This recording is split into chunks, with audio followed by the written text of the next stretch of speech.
Friends, welcome to my girlfriend episode final. इस drama के all episodes का link आपको इस वीडियो के डिस्क्रिप्शन बॉक्स में मिल जाएगा। तो शोरो अपना रूम खाली कर देती है और बिल लेकर चली जाती है।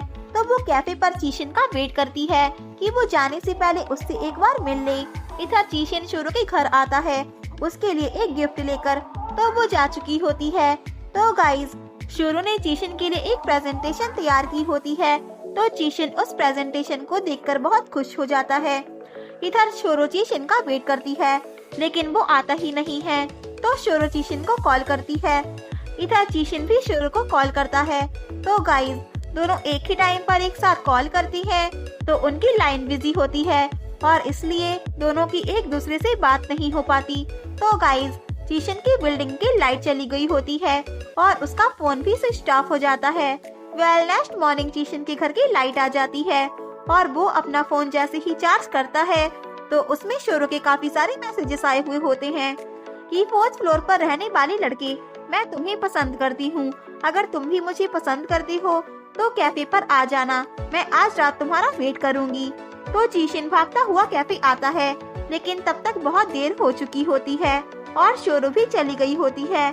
लेकिन गाइज, शोरो तो वहाँ नहीं होती है लेकिन वो चीशन के लिए एक लेटर छोड़ गई होती है। तो उस लेटर में लिखा होता है कि जब तुम ये लेटर पढ़ोगे तो शायद मैं फ्लाइट में होंगी या हो सकता है तुम इसे कभी पढ़ ही ना पाओ। थैंक्स मेरे साथ जिंकागो की ट्री की पेपर फोल्ड करने के लिए। मैंने भी तुम्हारे लिए विश लिखी थी लेकिन मेरी हिम्मत नहीं हुई इसे तुम्हें देने के लिए। मुझे उम्मीद है कि जब हम नेक्स्ट टाइम मिलेंगे तो तुम पेपर फोल्ड करना सीख जाओगे।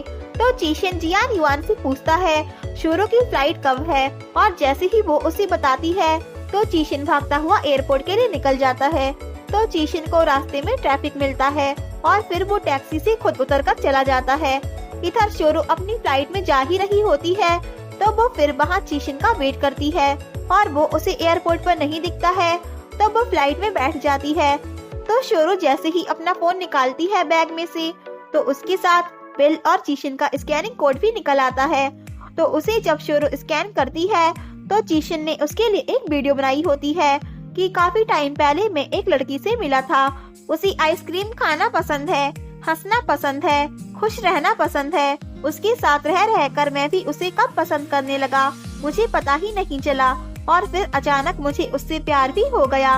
ये शायद तब हुआ जब मैंने उसके साथ प्रेजेंटेशन में काम किया, जब मैंने उसके साथ हॉटपॉट एंजॉय किया, जब मैंने उसके साथ गांव में टाइम स्पेंड किया, जब मैंने उसके साथ स्टार से भरे स्काई का आनंद लिया। तुम अपने ड्रीम को पूरा करने के लिए जा रही हो, मैं तुम्हारे लिए हैप्पी हूँ, लेकिन तुम्हें नार्कोलेप्सी है इसलिए अपना ज्यादा ध्यान रखना। इधर सासा, मिंजू, चैन जैंग, चैनजा भी वही वीडियो देख रहे होते हैं और उसके लिए काफी खुश होते हैं। और हाँ, शोरो की मॉम भी वही वीडियो देख रही होती है। चीशन कहता है अगर तुम अपने सपने की राह में कभी भी थक जाओ तो याद रखना कि समुंदर के उस पार किसी शहर में चीशन नाम का एक इंसान है जो तुम्हें सपोर्ट करता है। तो शोरो उस वीडियो को देखकर काफी इमोशनल हो जाती है और उसकी हार्ट बीट भी बढ़ने लगती है। तो शोरो अपनी सीट बेल्ट को खोलने की कोशिश करती है और खुद से कहती है प्लीज सोना मत, लेकिन नार्कोलेप्सी के कारण वो प्लेन में ही गिर जाती है और सो जाती है। फिर नेक्स्ट सीन में शोरो खुद को हॉस्पिटल में पाती है और उसे लगता है कि मैं एलिलिस के हॉस्पिटल में हूँ। एयर होस्टेस उससे कहती है आपको होश आ गया, आप प्लेन में बेहोश हो गई थी। तो शोरो पूछती है क्या फ्लाइट टेक ऑफ कर चुकी है? तो एयर होस्टेस उससे कहती है नहीं, आपकी फ्लाइट छूट चुकी है, अब आप अपनी नेक्स्ट फ्लाइट के लिए टिकट चेंज कर दें। तो शोरो कहती है क्या मैं शंघाई में हूँ? तो एयर होस्टेस कहती है हाँ। तो शोरो सुनकर काफी हैप्पी होती है और कहती है आई लव शंघाई। फिर आगे वो वापस एयरपोर्ट के लिए जाने लगती है लेकिन एयरपोर्ट पर एक न्यूज चल रही होती है कि कुछ देर पहले एक ब्लू कार का एक्सीडेंट हो गया था जो रास्ते में एयरपोर्ट के लिए आ रही थी। तो शोरो कहती है ये तो चीशन की कार है, क्या चीशन तो नहीं? और वो उस हॉस्पिटल के लिए भागती है जिसमें पेशेंट को पहुंचाया होता है। शोरो सासा को भी बता देती है कॉल करके। तो मिंचू और सासा भी हॉस्पिटल के लिए निकल जाते हैं। तो आगे शोरो हॉस्पिटल पहुंच जाती है। तो रिसेप्शनिस्ट शोरो से पूछती है आप उनकी कौन हैं? हम किसी रिलेटिव को ही जानकारी दे सकते हैं। तो शोरो कहती है मैं उसकी गर्लफ्रेंड हूँ। तो आगे डॉक्टर से उसे पता चलता है कि पेशेंट की कंडीशन काफी क्रिटिकल है। तो शोरो उसके लिए प्रे करती है और काफी रोती है। वेल पेशेंट को आईसीयू में लेकर जा रही होती हैं। तो शोरो कहती है जीशन प्लीज मरना मत, अगर तुम मुझे छोड़कर चले गए तो मेरा क्या होगा। Zeeshan I like you, I really like you, क्या तुम मुझे सुन सकते हो। जीशन उठो, तुमने कहा था तुम हमेशा मेरे पीछे खड़े रहोगे, चाहे जो हो तुम हमेशा मेरे साथ रहोगे। तुम अपना प्रॉमिस कैसे तोड़ सकते हो, क्या तुम झूठ बोल रहे थे, तुम झूठ कैसे बोल सकते हो। और पीछे से तभी एक आवाज आती है कि मैं झूठा नहीं हूँ, मैंने अपना प्रॉमिस नहीं तोड़ा है। और गाइज वो होता है जीशन। तो गाइज जिसका एक्सीडेंट हुआ था वो जीशन था ही नहीं। तो शोरो जीशन को देखकर शॉक हो जाती है और ये इस ड्रामा का one of the funniest moment होता है। तो सासा और बाकी सब भी आ जाते हैं और शोरो पर हंसते हैं। तो चैनजा से शोरो को पता चलता है कि वो कार जीशन की थी ही नहीं। जीशन ने अपना बिजनेस शुरू करने से पहले अपनी कार को बेच दिया था। तो शोरो कहती है मैंने जो कुछ भी कहा कहीं उसने सुन तो नहीं लिया, और शर्मिंदा होने की वजह से सोने का नाटक करती है। तो जीशन उसे उठा लेता है और ले जाता है और मिंचू और बाकी सब कहते हैं हाउ रोमांटिक। तो आगे जीशन कहता है कितने सारे आंसू तुमने रो रो कर वेस्ट कर दिए हैं, और शोरो सब सुन रही होती है। तो जीशन कहता है उस दिन जब हम प्रोग्राम का फर्स्ट रिकॉर्ड कर रहे थे तो तुमने मुझे किस किया था और मैं तुम्हारा किस तुम्हें रिटर्न कर रहा हूँ। तो जैसे ही जीशन उसे किस करने वाला होता है तो शोरो की हार्ट बीट एक बार फिर बढ़ जाती है और इस बार वो सच में सो जाती है। तो जीशन कहता है इस बार तो ये सच में सो गई और उसे ले जाता है। इधर मिंचू चैन जैंग से कहती है ये दोनों साथ में कितने क्यूट लग रहे हैं। तो चैन जैंग भी मिंचू को उठाकर ले जाता है और यहाँ इन दोनों के बीच भी एक क्यूट सा सीन देखने को मिलता है।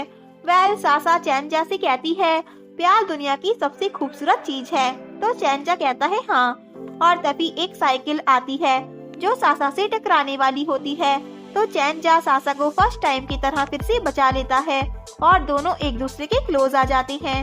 वेल चैनजा कहता है क्या तुम ठीक हो। तो सासा कहती है फाइन। तो चैनजा कहता है तुम्हारी जैकेट थोड़ी गंदी हो गई है। तो चैनजा उसके लिए अपनी जेब से एक हैंकी निकाल रहा होता है। तो उसके साथ सासा की विश वाला लेटर भी गिर जाता है।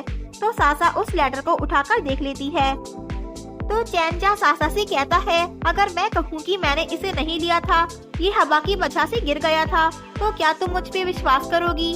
और तभी वही फ्लैशबैक दिखाया जाता है कि जब चैनजा सासा को बुलाने आया था तो उसकी विश वहीं गिर गई थी। तो चैनजा ने उसकी विश पढ़ ली थी। तो उसमें लिखा था वो मुझे मिल गया है जिसका मैं वेट कर रही थी, लेकिन अभी तक उससे अपनी फीलिंग्स के बारे में नहीं बता पाई हूँ। वेल चैनजा सासा से पूछता है वो लकी इंसान कौन है। तो सासा कहती है अभी तक मैंने उसे अपनी फीलिंग्स के बारे में नहीं बताया है, लेकिन शायद अब टाइम आ गया है उसे बताने का। और वो चैनजा को किस कर देती है और उसे अपनी फीलिंग्स के बारे में भी बता देती है। तो फाइनली सासा और चैनजा की लव स्टोरी सक्सेसफुल हो जाती है। इधर जीशन ने शोरो की नार्कोलेप्सी की बीमारी खत्म करने के लिए उसके लिए एक ट्रीटमेंट ढूंढा होता है और उसके लिए एक नई डील भी जो TFI ब्रांड से ही होती है, लेकिन इस बार पेरिस में। तो शोरो कहती है TFI ब्रांड तो मुझे कभी भी मिल सकता है, लेकिन अगर मैं अपने प्यार को खो देती तो खुद को कभी खुशी नहीं दे पाती। तो शोरो कहती है मैं तुम्हें छोड़कर पेरिस नहीं जाना चाहती। तो जीशन कहता है मेरे पास ना ही घर है और ना ही पैसा, सब कुछ मैंने अपने स्टार्टअप में लगा दिया है, इसलिए तुम्हें अपने ड्रीम और अपने प्यार के लिए जाना ही होगा। तो फिर ड्रामा में 3 साल का लीव दिखाया जाता है और शोरो शंघाई वापस आ चुकी है और अब वो एक इंटरनेशनल विंडो डिजाइनर बन गई है और शंघाई में ही काम कर रही है। और जीशन ने शोरो के नाम से एक आइसक्रीम कैफे खोल ली है और दोनों एक साथ एक हैप्पी लाइफ स्पेंड कर रहे हैं और साथ में जीशन का बिजनेस भी सेट हो गया है और उसके प्रोग्राम्स इंटरनेट पे काफी पॉपुलर हैं। वेल जीशन के प्रोग्राम का प्रोड्यूसर चैन जैंग बन गया है और जीशन उन सबका बॉस। वेल टांग लिया का बिजनेस भी खराब हो गया था, तो अब टांग लिया भी जीशन की कंपनी में ही एक एम्प्लॉय का काम कर रहा है और मिंचू और चैन जैंग भी एक हैप्पी लाइफ स्पेंड कर रहे हैं। और इधर सासा ने भी अपना खुद का एक हॉस्पिटल खोल लिया है। तो गाइज आप सासा और चैनजा के बारे में जानने के लिए भी काफी एक्साइटेड होंगे। तो सासा और चैनजा भी अब हस्बैंड एंड वाइफ हैं और उनकी मैरिज भी हो चुकी है। वेल गाइज शोरो और जीशन भी अब एक ही घर में रह रहे हैं। वेल, ड्रामा के एंड में शोरो को भी ये पता चल जाता है कि श्राप अभिशाप कुछ नहीं होता। तो फाइनली ये ड्रामा एक हैप्पी एंडिंग के साथ एंड होता है। तो आपको ये ड्रामा कैसा लगा माय गर्लफ्रेंड, प्लीज कमेंट करिए। If you like this drama तो एक लाइक तो बनता है। तो चलिए मिलते हैं एक ऐसी ही नई लव स्टोरी के साथ। Thank you very much for watching my girlfriend. Bye bye and take care.